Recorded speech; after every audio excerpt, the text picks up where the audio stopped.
You're not supposed to say 3, 2, 1. We're back, and we're hot apparently. Alyssa, open the show. Never been hotter. You have a lot of good announcements. You have a good word. Yes. Okay, so welcome to today's episode. We're trying something a little different today. We're going to be a little bit more structured. Okay. Today, we are going to talk about how I don't have any friends. And then we're going to talk about reunions, followed by... well, not that you don't have any friends. Do we have any friends? I don't. Question mark. Question mark, but also answer mark. We're going to cover the Princeton reunion, the greatest time of all. You've never seen it. Relax. And then we're going to play everyone's favorite game, How Old Is This Random Celebrity? Followed by first we're going to cover Bravo, Explosive Summer House finale. Uh-huh. And then we're going to close the show with a new segment that even Noah doesn't know about yet. So wow, secret seg. Get ready, Topo Chico. I've worked on my my breathing technique. All right, let's get right into it. Enough messing around. Reunions, for those who don't know. Can you breathe? I'm not like great. I have a lot of allergies. I know, but like I'm allergic to people with short money. After you got your nose job, weren't you supposed to be able to breathe again? Yeah, it used to be really bad. So what did your nose look like before? Do a before and after. Toucan Sam. Toucan Sam for real? No, it was the same. My nose is genetically perfect. I doubt it. So Prince reunions, we go back every year. Yeah. They fence in all the courtyards. It's the biggest part of the year. You get a bracelet. It's 3 days long. There's bands. There's music. There's so the biggest difference between a Princeton reunion and any other college is that at Princeton you all feel the need to go back every single year. Yep. Rather than just going every 5 years or never. Yeah. The other option is just never ever going, which honestly is preferable. Well, this was a tale of 2 days, okay? Because day one, I went Friday. I went basketball barbecue. And what year was this for you? 16. Right. What a classic, memorable year. So I go basketball. Here's my schedule Friday usually. Okay. Basketball game. Alumni plays. Picture you walk in the gym and there's 60 dudes who want to give you a hug. It's incredible. That's literally every day of my life. Yeah. Every time I go to the gym. That's called being a woman. Come here, you. I'm like, yep, this sucks. So the game, right into barbecue. They did a great job. They're playing some bopping around country music. Just to be buckets clear, of beer. Yeah. You didn't play in the game. Still injured. Right. Hung on the sidelines. And then. But important for you to go for that. And then many of my teammates married women's team players, so it's I thought you were gonna all say my each best other. friends. Oh, I tried that thing. If me and Koontz could get it done, you wouldn't be sitting there. Okay? No kidding. Yeah, I would kill to be gay with Koontz. Just specifically Koontz. Yeah. So anyway, it gets to happen. So Friday, I'm pounding beers with all my best friends outside the gymnasium. It's fantastic. Women's players are there, legends, NBA players. This makes you sound so likable. I don't care. I'm over that now. Oh, we know. You're over that? Yeah, I'm over the whole be likable thing. So okay, go. Then I end up kind of usually I go rogue. I just kind of walk up campus. I wander around. I bump into people, whatever. Okay, so you have the basketball game part of the reunion, and then you have the... Kind of walk up the hill to the actual reunions. But like a vagrant? Mm-hmm. I've had great years just kind of going migrating? rogue. Okay. So my Friday experience was, you ever at a bar and there's nobody there, but there's some hardo... bouncers you can't stand there. And you're like, okay, so then you move over here. And they're like, you're in a throughway. No, you can't sit. Everywhere I went, there was some sort of crossing guard being like, this site is closed for a special ceremony. And over here is this and that. Very, very Princeton. Yeah, but very not reunions. Usually reunions, you get the one bracelet and you're just kind of bopping around everything. So after 15 nerds told me I couldn't do what I wanted, I'm like, I'm out of here. I got a sandwich, chips, got out of there. And I almost didn't want to go back. Woke up. No. What am I forgetting? Fact check. You woke up on Saturday morning. Yeah. And you were like, under no conditions will I be returning today. You were like, I will never go back today or ever in my life. You were literally devastated to your core. You had used up all of your serotonin to the point where your entire mind-body connection had been depleted, and you were like... I was like, drive me to Passages Rehab, Malibu. Exactly. You were like, take me out. I don't want to be here. Which, by the way, happened at last year's reunions, too. I can't do it. I got to I'm feeling very low, feeling like a loser. Oh, part of this story is that at one point in my mission to try to find fun, the only other guy being fun was this guy, Rick, from like class of 72. He's like, what the hell? Why is it so hard to like get a beer around here? Like, it's like, it was like an anti-reunion. So I'm like, I text you, I'm like, I'm with Rick. And you're like, who the hell is Rick? I'm like, no, I don't know. You said, hey, I'm with Rick.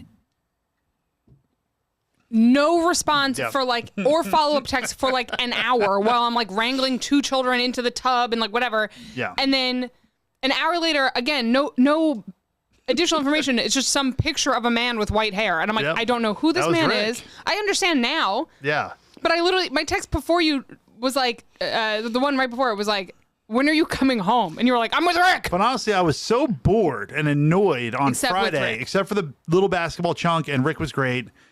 And I was like, you do the thing where you go, what is the point of going back every year to stand around and go, hey, it's you again, girl who played lacrosse who I knew in college. And every year I go, how are the kids? And she goes, great. And I go, hey, there you go. And the only time I communicate with these people is once a year. So you're like, listen, let's just go down. We go down Saturday. I just have to get out of the house. And number one, young people don't respect ice. Wait, okay. Wait, you're skipping ahead. Sorry, you're skipping ahead. But we do go down. Yeah, we win, of course. So don't skip ahead. Go ahead. But I don't know what you want me to talk about. The reunions. So my point is, with reunions, it's like, to like build off what you were just saying, it's like you go, I mean, it's different for you because you go every year. And I'm famous. Okay. And for real talk. Okay. I get recognized. It's tight. Okay. But Friday I only got recognized by like 3 dudes, and they were security guards. They're like, "Yeah, that guy from ESPN," and I was like, "Hell yeah!" And I was like, "All right, it's gonna start happening." Yeah, and then you like came home and cried. Yeah.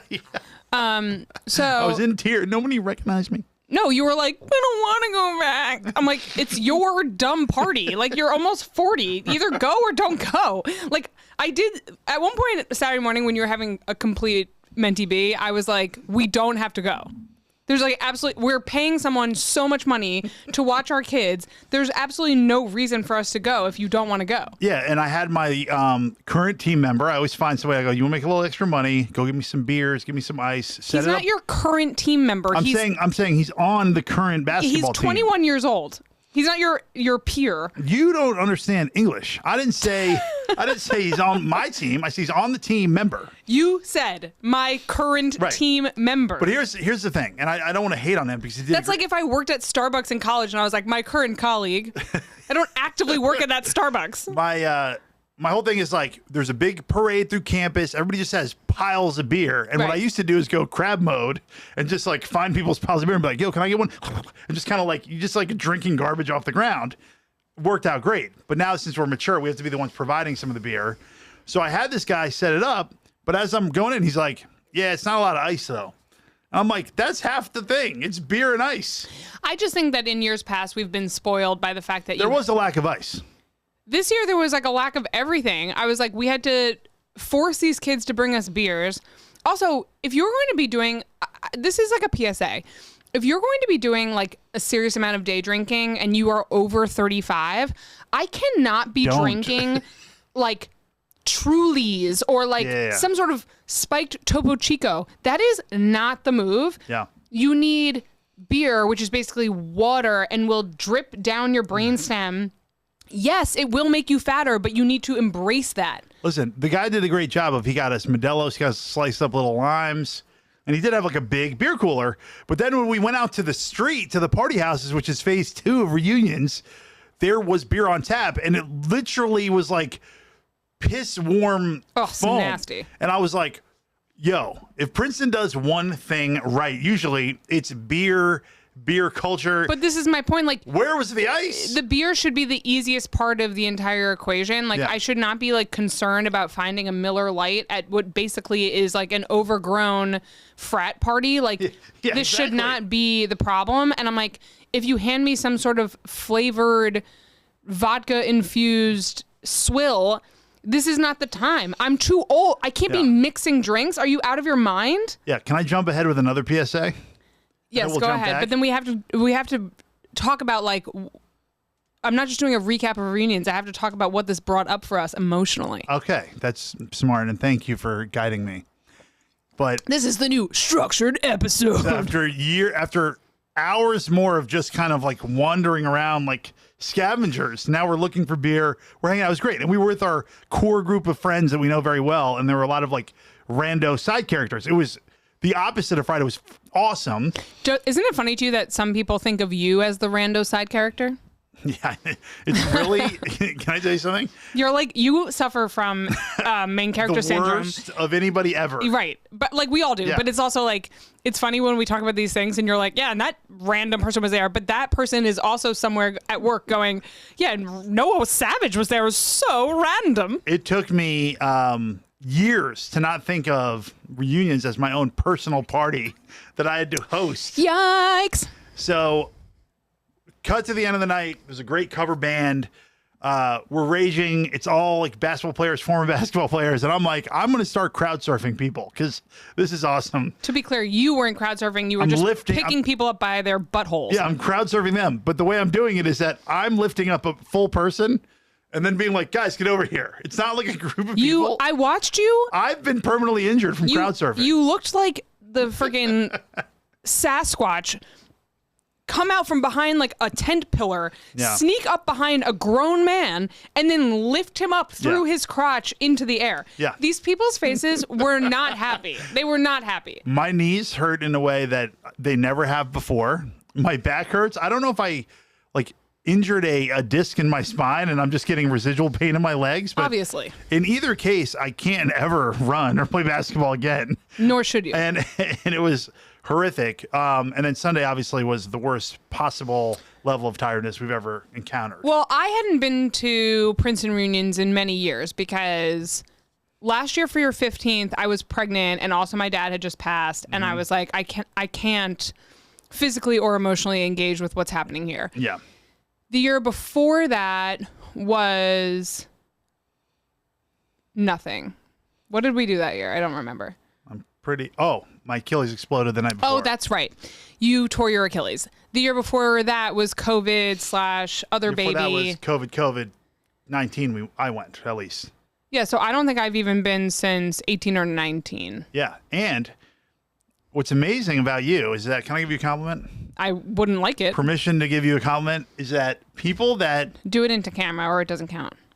People that weren't even my classmates that you just know from like post-graduation stuff were like peeling me out of the way. Oh my God, Alyssa, get me out of the way so they give you a hug. You were the star of the show. It was so fun. I appreciate you. But the difference now is that we know as 38-year-old parents... Who's 38? Me. Yeah. Okay. Is that even when we're having fun, there's a little ticking clock in my head being like, this is going to hurt tomorrow. I always hear that Madonna song whenever I start drinking. Like, at one point I had beers in both of my pockets and in both of my hands. Mm-hmm. Did I feel... That's what I mean. You were being cool as hell. I know. And two of my bra. No, I did feel cool, but then I started hearing Madonna just going, time goes by so slowly. And I'm like, I'm going to regret all of this. Well, that song, it was 3 to 5 p.m. was about 2 hours. Right. 5:30 to 9 was 10 minutes. And part of that was that Buck showed up with Jim Beam flasks and I poured some into a paper cup and you go, do not do that. And as soon as I sipped it, it feels good. Oh, that feels real good on the old brain there. Well, but I had a blast. I'm glad. I also had a lot of fun. It was also a beautiful day out. And the next day I do have that feeling. What was the point of any of that? No, but it brought up this whole thing for us around like friends, because I was saying to you this week that like I don't have any friends, which of course is not true. I have like so many good friends and they all like take such good care of me and I care about them. But when you just look at the outline of your week with full-time jobs and 2 kids and whatever else you have going on and podcasts, social media, you're like whenever we enter this studio, you age like 15 years. I don't know how to use a phone.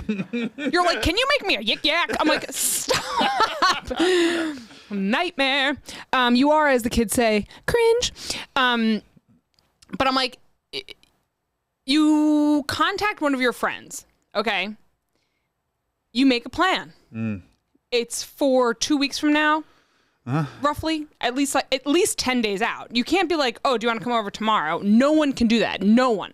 So then maybe you have like one night a week or one day a week that you get to see someone who is within like your vicinity. So like the New York area. Yep. You can't see them again for like a couple of months. No. So then when you do see them, you're like, God, it's been so long. Like, how are you? Like, what's going on? Yeah. And then that makes it feel like there's like distance there. But there isn't really distance. You're just like doing your best. Well, it's high stakes friending because when your time was unlimited, right? You're like, like it's exactly that Nate Bargatze joke. In your 20s, they call you up and they go, we're going to go. He's like, whatever you need. They don't even finish the sentence. But then God forbid you have like a couple of hours where like you are not at work and you're not like doing something productive for the kids, or the kids are like, you know, being taken care of. And then you're like, wait, like, let me quickly try and see someone and like maximize this hang time. But like that also doesn't work because like then you're trying to force something. And then like if you do message like 3 or 4 people and they're all busy, which like, of course they are. Yeah. Then you're like, I'm a loser. Everyone hates me. Like I have no friends. So then you're like, I just feel like what's interesting about reunion is that it is legitimately really nice to see some of these people.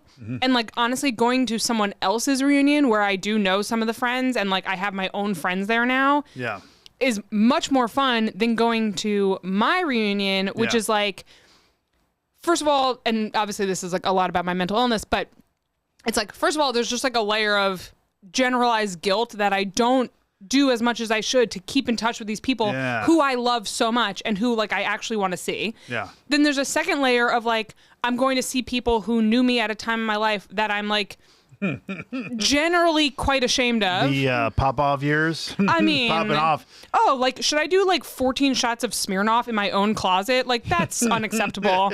But it was cold, so you had to drink yourself a jacket, you know? And then like, there's a third layer of just like, if I'm only running into or getting in conversations with people that like I don't actively try to stay in touch with, then shouldn't I actually just be spending time with people that I do? Like, it's like literally this weird you end up time competition that like... Right. You end up spending time with people whose schedules line up, whose kids' naps line up the right way. And then you're like spending weirdly a lot of time with people that you're like... And they're fine. And then here's my big realization is that, or one of my many realizations is like part of the reason that I feel this way and like feel guilty about like not making enough plans or not following through or like everyone's hanging out without me is because we all have Instagram. And so then you see people like doing these things with their peers and their friends. And you're like, I don't do that.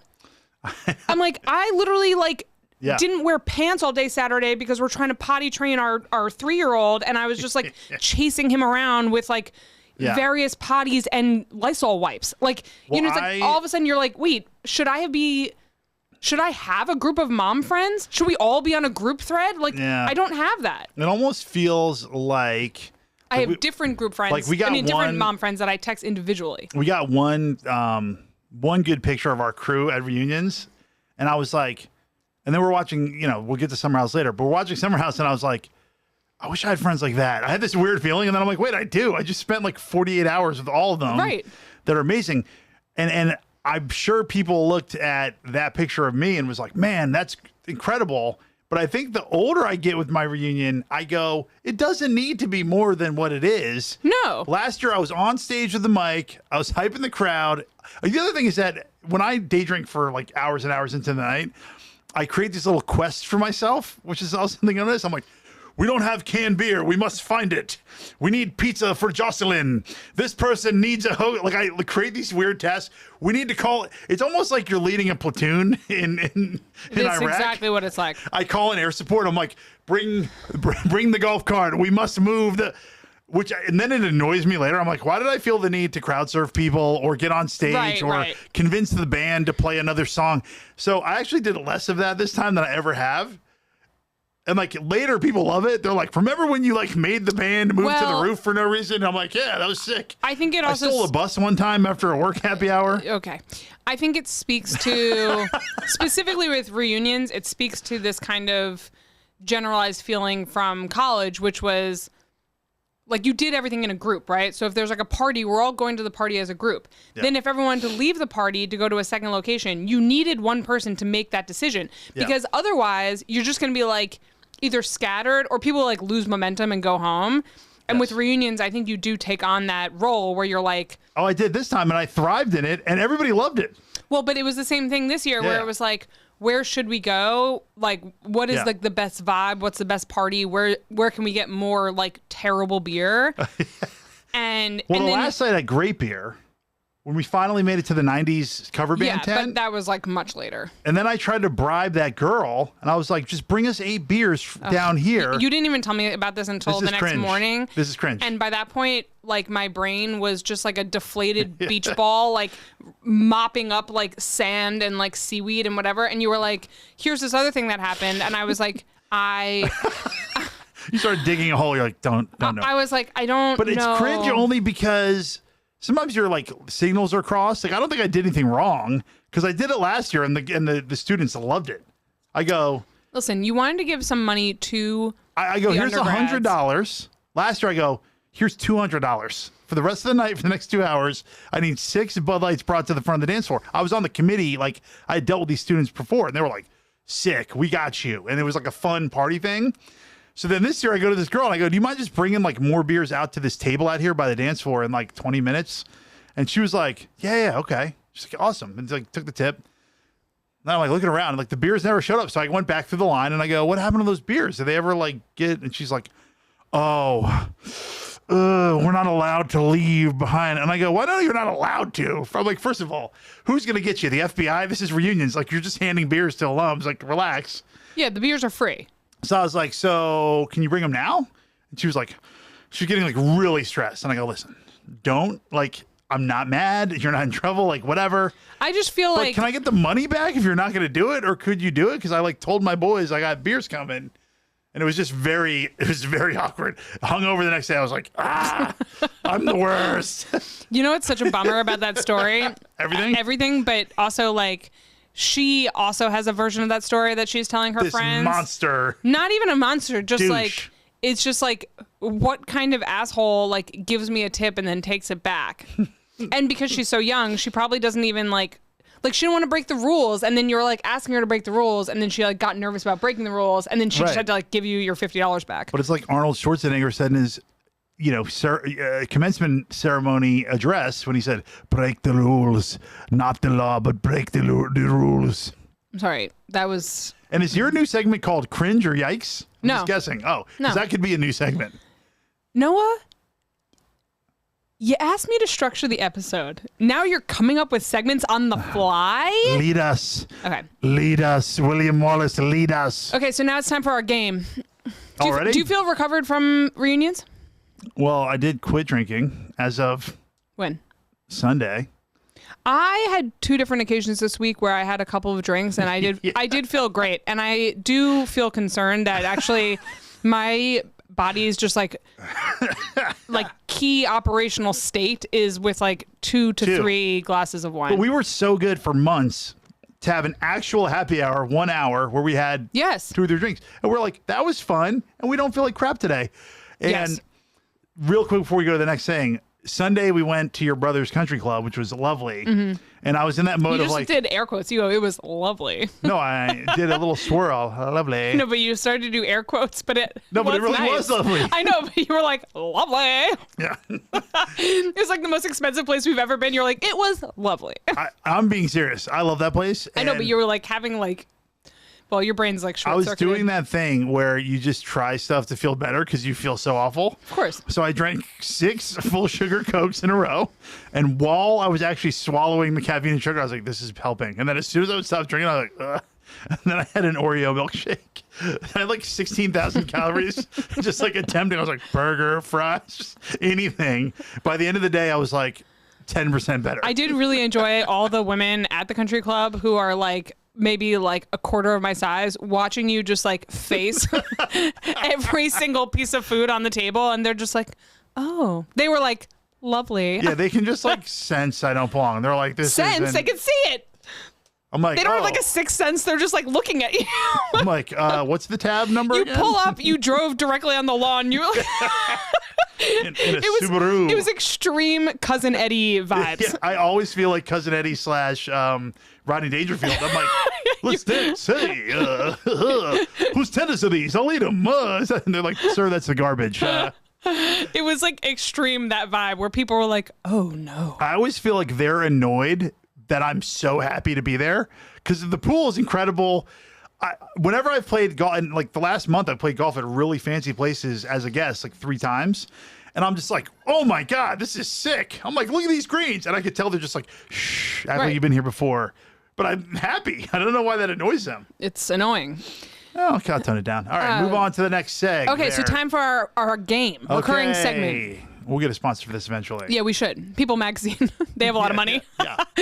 I'm the only subscriber. Okay. So this game, we do our favorite game, which is how old is this random celebrity? Okay. I'm going to do one, then you do one, and then I'll do my second one. Okay. Do you have them ready to go? Yeah, I memorize them. Wow. Okay, you ready for your first one? Yeah. Rob Thomas. Whoa, that's a really good one. Yeah, thank you. Also a weird, your mom loves Rob Thomas for some reason. Yeah. Rob Thomas. He lives in Bedford. Is 56. You're wrong, but you're close. 55? 52. Wow. Is that All right. like, doesn't that seem like... Not right? Yeah. Yeah. Okay, now you do yours. William Shatner. He's 84. You won't believe this. Okay. He's 93. That's sick. Yeah, isn't that crazy? Is he alive? He's alive, I think. I think. You're supposed to look up if they're still alive. It wouldn't say, it would say deceased 93. I think he's alive. All right, we'll sound off in the comments. Okay, you ready for your next one? This was inspired because you told me I sounded like him yesterday, but Jim Carrey. Jim Carrey. Yeah, you did. Shatner's still alive. Oh, thank God. Still alive. Thank God. Jim Carrey is also weirdly older than you think. He's 59? He's 62. Whoa! Pew, pew, pew. Isn't that crazy? Dead. Yeah. No, I'm kidding. I'm still here. That was the worst Jim Carrey impression of all time. I was like, wait, what do you do? I thought you were doing your next person. Halfway in, I didn't commit, and I was like pulling up lane from yeah. Wait, what did I say last night that you were like, it's Jim Carrey? No, you said something like that. You're like, I guess I'll get another cup. You're like, Oh, no, it was because Henry was like underneath me when I was cooking, and I was like, that's so helpful. Yeah, you did do that. But I wasn't doing an impression. You just said that I sounded like him. All right, here's my other one, Shakira. I don't like do Jim Carrey impressions alone in my house. Shakira. That's a hard one. It's really hard. Shakira is 48. Whoa, 47. Wow. But wasn't she an adult when we were children, and now we're like 9 years apart? Yes, that's actually true of most celebrities. It's weird. Oh, you know, one more thought about reunion in college. Oh my God. Real quick, is that I remember being in college and you see like a friend from high school and you're like, oh my God, this is my friend from like back in the day. And it's like 3 years. Why are college kids so annoying about like a long time ago? Like, when you're in college and you see a friend from high school and you're like, I knew them growing up. Oh, and it was like, dude, I haven't seen you for so long. It's like 9 months. Like, shut up. So annoying. You're so blown away by the past. You know what that reminds me of? And this is like an actual pet peeve of mine. When people like qualify their close friends and they go, that's my like best friend from high school. Yeah. That's like my best friend from camp. Wait, what about the dude that's like my best friend from like my first summer job that I only lasted at for 7 days. And you're like, are you still friends? Just say it's your friend. Remember when it's very annoying. I played in that golf outing and then the one dude lived in our neighborhood and then I saw him like 2 days later in the playground and he goes, I go, hey, whatever your name is. And he goes, oh, hey, no. And then to his wife, he goes, yeah, I played golf the other day. Only met him once. Only met him. He was like, I do not know him. Only met him once. Do not judge me of him. And I was like, oh. And his wife was like, bigot. was like, stop talking to him. Wait, also along the same lines, it's like your friend from jury duty who we keep running into. Wait, that's incredible.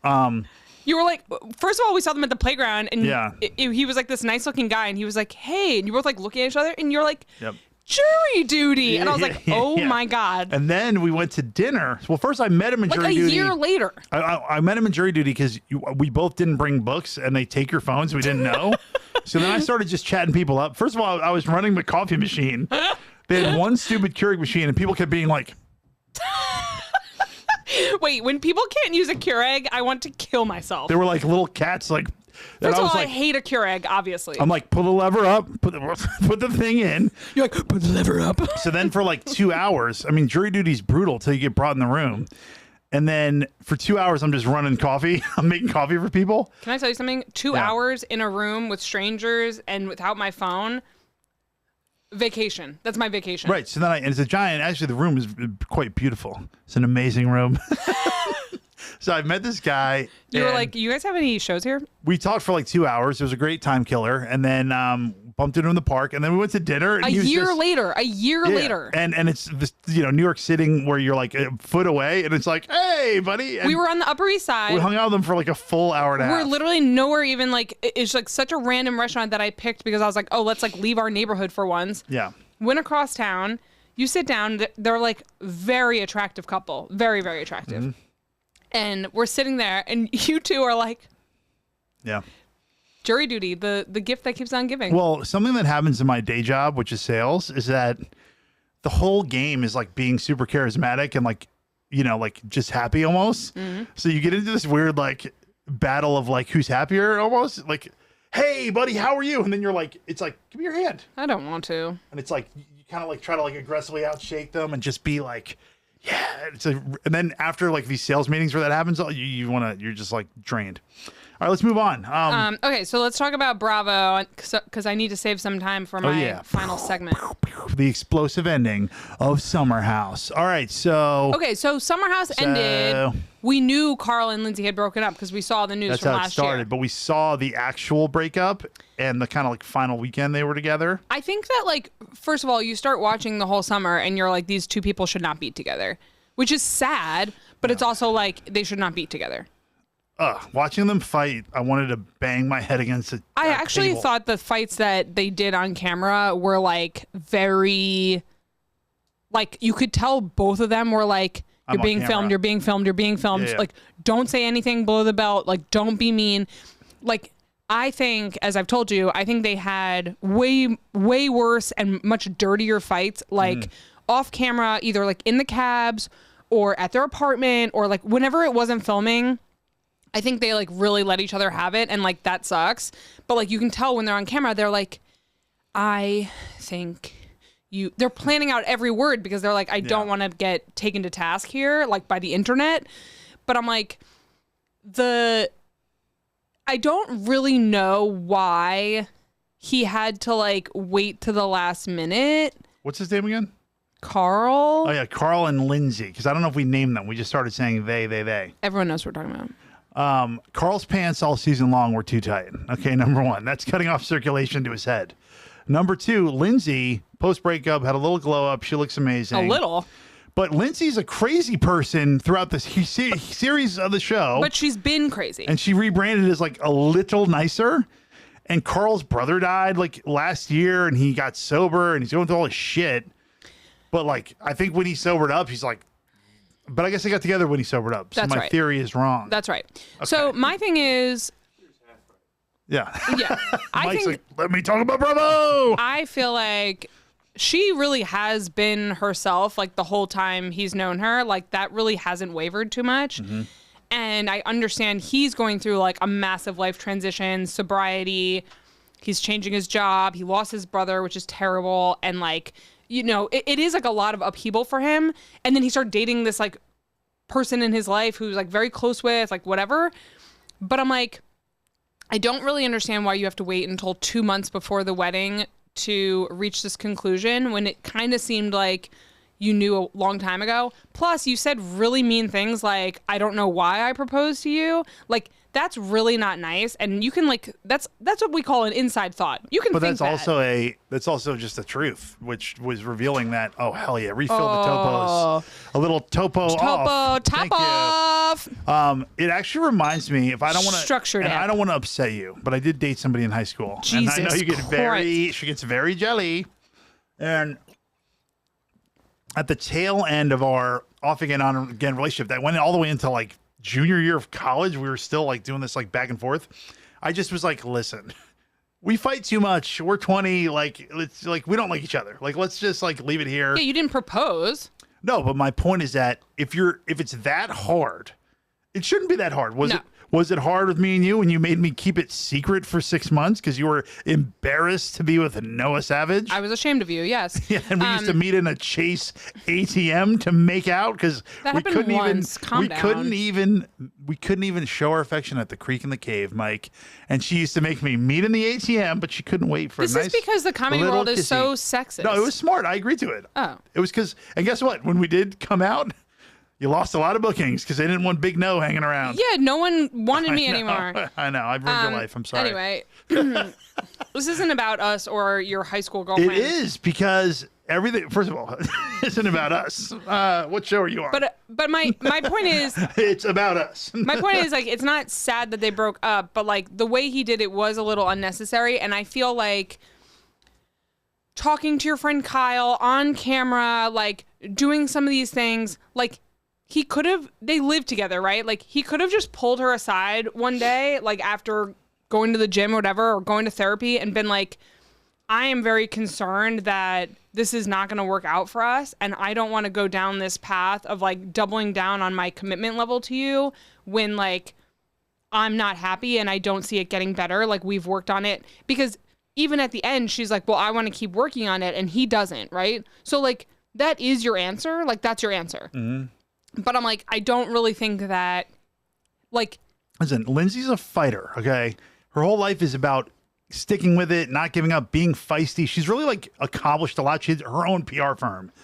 But a relationship shouldn't just be, like, a constant fight. It's like, relationships are work, but, like, not always all the time. I just felt bad for her because it was, like... He just didn't have to, like, go so close to the finish line. There was, like, really no reason to do that. And I felt like even like the breakup conversation was like, it kind of made her look like the much more sane person in the relationship. Cause he's like, you didn't support me when I wanted to be an actor or like open a non-alcoholic bar or like have my own cigar line. And it's like, what are you even talking about? He's like, I've always been very fond of air conditioning. He was like, I'm passionate about shoelaces. Yeah. It's like, literally, he's just... It's literally like he's looking around the room. He's like, and fans, and Topo Chico, and T-shirts. You're like, what are you talking about? It was full George Costanza. Yeah. It's like, I like baseball. I can do that. And they're just like laughing at him. But like Wait, but I have another good analogy. Sorry, go ahead. Yeah, let me in. So, you know what it was like? The Lindsay and Carl relationship is that Carl was like a guy who likes to go to a bar. When they were friends, he's going to the bar. But when they started dating, he owns the bar for some reason. And now he's like back in the kitchen and he's realizing how screwed up it is. And he's like, he should have just stayed friends with her. It's like, I love sandwiches. But I don't need to own a deli. They could have just been dating and then realized like it wasn't going to work. But I'm like, I actually feel like she could not have been more upfront about like what she wanted or needed from this relationship. She wanted to get married. She wanted to have kids. She wanted to give him a lot of time to figure out what he wanted to do with his life. And she gave him like a year. And then when he's coming to her and being like, just on a whim, being like, I want to open a bar. And she's like, wait, but like, what are you talking about? Like, you got the sense that like he was kind of spiraling, and it's like, he wanted her to he was saying to her, like, I want you to just be a cheerleader, but it's not crazy in like a committed relationship to be like, wait, like, let's talk about that. Like, you know what's a key part of a bar for me? Alcohol. Don't open a non-alcoholic bar. That's just called a soda fountain. But like, that's nothing. Someone who is new to sobriety, like, it's not just like staying away from alcohol, right? Like, it's also like staying away from the environment or like figuring out how you're going to deal with a certain environment. So like, it's not like unfair for her to be like, I don't know if that's really the right fit. Like, that's not a crazy thing to say. And like, he was making it seem like you're tearing down all my ideas. And I'm like, you went from being like, I'm going to quit my job. I need your support. And she said yes. And then you're like launching into like your cigar bar idea. And she's like, what are you talking about? Right. He got too metrosexualized. He's too pretty. She wanted him to just be a man and go, here's the job I'm doing, period. But he wants to like over therapize everything and be like the way I'm feeling and da-da-da. And she actually got super turned off to that. She didn't like that. And she told him that. So he should have just been like, I'm going to let you know when I make a decision about my job. But that's what the downfall of the relationship was, that he got too weak, and she didn't like that, especially her. She needs an alpha dog. I also think they were making too big of a deal about the job. Like, there was a certain point where I think he just like needed to be working and like doing something rather than like looking for the thing. Like, he needed like a thing. And it's like, and then she was like, but that's big on Summer House in general. But like, I just feel like in your, whatever they are, 38, 40, whatever they are, they're like grown-ups. You don't have to be, I know he wants to find his like dream, whatever, but like you're over romanticizing like what it's going to be. Yes. Like, just take a job. And then from there, you can sort out like what you need to do. Just go be a sober life speaker, do the sober line. Like, you're fine. Like, but you don't need to be all wishy-washy about it. Women don't like that. Women like a guy like me, a guy they find kind of a little bit gross. You know, a guy who takes a stand, who is a leader, who takes charge, makes a podcast and adds his wife's name at the bottom when she wants to join. That's what a leader does. Oh my God. What's your new seg? Okay, ready for the new seg to wrap I'm it up? ready for the new seg. But just to finish that thought, it's like, it's not a bad thing that they broke up. It was just like hard to watch it. I'm glad they broke up. They were horrible together. I still think she's like a little too mean. But she's been that way the whole time. But like a weakling and a mean person, that's I think that he has, as I told you, seems like a nice guy. I don't want to like shit on him. I don't think he seems that nice. That's true. He's nice until he gets mad. I think that he has a lot of things that he's working through, and as someone who has like a very serious amount of self-loathing, I'm like, I see this coming out in him, and it's like he is mad at himself or he's hating himself, and he's trying to like, that's what she said too, push that back on her, like it's your fault that this is happening. And I'm like, you're not ready for this. Like, you're not ready to be in this relationship with her, because she actually came to the table pretty like, here's the stuff. Like, here it all is. I have abandonment issues, and I need you to get a job, and I want to have a kid. Like, Are you maybe taking her side because you're a woman? No, I just think that, as I told you, I thought that he played the Bravo thing quite well, and he's not an idiot, and he made it seem like she's the crazy one drinking and screaming at my face, but like, I think he just did a really good job of hiding all of his crazy off camera. That's what I think. I wish him well. I hope he like works it out. All right, I'm waiting for your new segment. Okay, new segment to wrap up the pod. Okay, you ready? Mm-hmm. Well, welcome to. What if I hate it? You're gonna hate it. Should I act like you're gonna hate it or not? Okay. Your happy face, is indiscernible between that or you have no idea what's going on face. So it's very cuckoo's nest. Very good, yeah. Very good poker face. Very. I've been institutionalized. Is he excited or asleep? Who knows? Great. We don't know. Can I say something before you do? I am a great poker player, and 90% of the money I make is that I think this guy's an idiot, and I play off that, and it's amazing. Okay, ready? Yeah. Welcome to Anxiety Corner. Anxiety Corner. That's good. Okay, so to I like it. Wrap up the pod, you just tell me one thing that made you really anxious this week. And the reason I wanted to do this segment, just for some background, is that like, I actually don't think you get anxious about anything. And I think that it's really weird. Like, I think you are missing some sort of, like, you've had some sort of lobotomy, and it's weird that you don't like. Well, you have moments of anxiety, but it's usually just hunger. Well, it's more like I wasn't anxious. I was like more like excited to get into this pod. Right. Do you have one? I mean, you go first. If you you have to go first. This is my new segment, and then I'll do mine. But my point is, like, do I have one? Of course, I have like 8 million. I have an anxiety disorder. But like, I want to hear if you have anything this week that you're like, I'm anxious about that. It could be upcoming. It doesn't. It just, anxiety surrounds us. Well, I wanted to do this road gig that I got offered, but it's kind of like the same weekend as this other gig, and I was a little nervous to tell you about it, but I did. Does that count? Am I doing this right? Now I'm anxious. I feel like Carl right now. She's like, you son of a bitch. How dare you? A little joke there. We'll call back. That's what made you anxious? That's it. I don't know. Oh, okay. You just said I don't have these moments, and then you go, do you have any? I know, because it's fun to hear if anything, like the meme of this segment is like me being surrounded by things and you just have like a blank space in your head. I don't like when you're playing golf slowly and there's people behind you, even if it's like a 30-second difference. So are you actively worried about that today? No. I'm not worried about anything today because we're podcasting and then I'm playing golf. So it's a good day. It's not like nothing to worry about. Sunny out. Yeah. Say yours. Well, I have a million. So one of mine would be like, we're going to go to the beach in a couple of weeks and like Henry's still not like fully potty trained. And I'm like, that seems like a nightmare. Like to travel, I'm going to be like alone on the plane with 2 kids and one who's like not actually potty trained. And so that's what's giving me anxiety in this current moment. Okay. Do you feel anxious about that? No, because you won't be traveling with the kids. Okay, well. Yeah, I'll be driving while you get on the jet. Like, send the jet for yourself.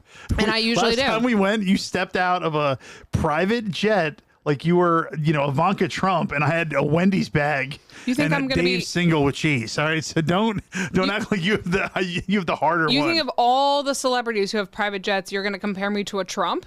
That's what you look like to me, just coming out. Interesting. Says a lot about you. Which one's the hot one? Is it Ivanka? I don't remember. What's his wife's name? Melania. Melania. You look like Melania Trump, just a fashion plate, hot. Don't you feel like we'll never see her again? She's bounced. She's gone. She's I'm not gone. doing this shit again. He like replaced her with some sort of like clone, and she's like hiding somewhere. Yeah, she's like, listen, do your whole being president thing. I'll be by the pool. But I don't want to wherever stand she here. is, she's not around. Being a first lady is probably so boring. Why? You just stand there while other people talk. No, you have your own projects. It's my personal hell. You have your own stuff. Yeah, like the president's like, I'm waging a war, and you go make stuff out of construction paper. It's like it's not like real stuff. I disagree with that. Maybe Bill back in the Bill day. Burr has a whole perfect bit about this, so I'm not going to retread, but we do have to wrap. I have a hard out. You look fantastic. You're electric. I want to thank you for being here. It is your last episode. You're fired. Goodbye. Goodbye to all our listeners. Bye. All right, excellent episode.